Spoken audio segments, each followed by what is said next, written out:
Order! Order! You are an incorrigible delinquent at times. Behave yourself, man!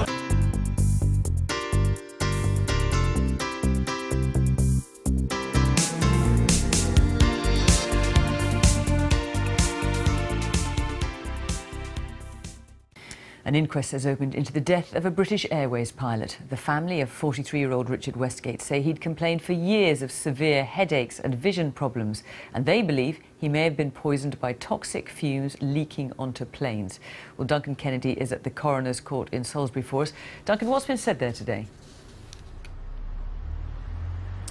Well, Fiona, Richard Westgate was a pilot of many years standing, a British Airways pilot who loved flying. But as you said, his family believe he was a victim of cabin fume poisoning.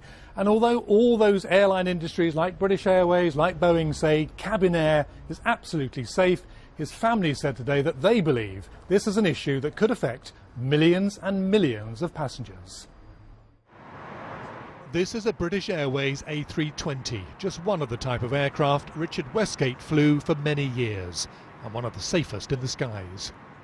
But when the 43-year-old pilot died in 2012, it came after he complained of long-term health problems that he said were due to breathing cabin air. His mother and brother, who came to his inquest today, also believe he was the victim of toxic cabin air, having breathed it over many years whilst flying, which they say affected his nervous system. This 2015 flight from Florida to New York shows a visible example of what the industry calls a cabin fume event. Richard Westgate was not involved with this flight. The pictures appear to show what can happen when oil vapour from the engine is sucked into the aircraft itself. You can see it's black. Tristan Lorraine, who says he also suffered air toxicity as a pilot, showed me the kind of pipe that links an engine to the cabin. He says nearly all commercial aircraft could be affected by this problem, and the industry must accept what's happening. So you assume everything's safe. You board a train, you assume it's safe. And the airline industry is an incredibly safe industry. You know, it is. But the reality is, on this particular issue, this is the Achilles heel of aviation, contaminated air. This doesn't just affect British Airways, but both BA and the Civil Aviation Authority have denied there's a problem with cabin air. BA has said it wouldn't operate an aircraft if there was contamination.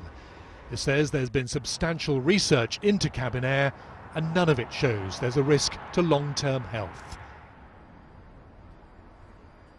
Well, the coroner said today that he wouldn't be looking at cabin fumes, he was going to be focusing solely on the inquest. And although the industry says cabin air is absolutely safe, campaigners say it is now time for the aviation industry to treat this matter seriously.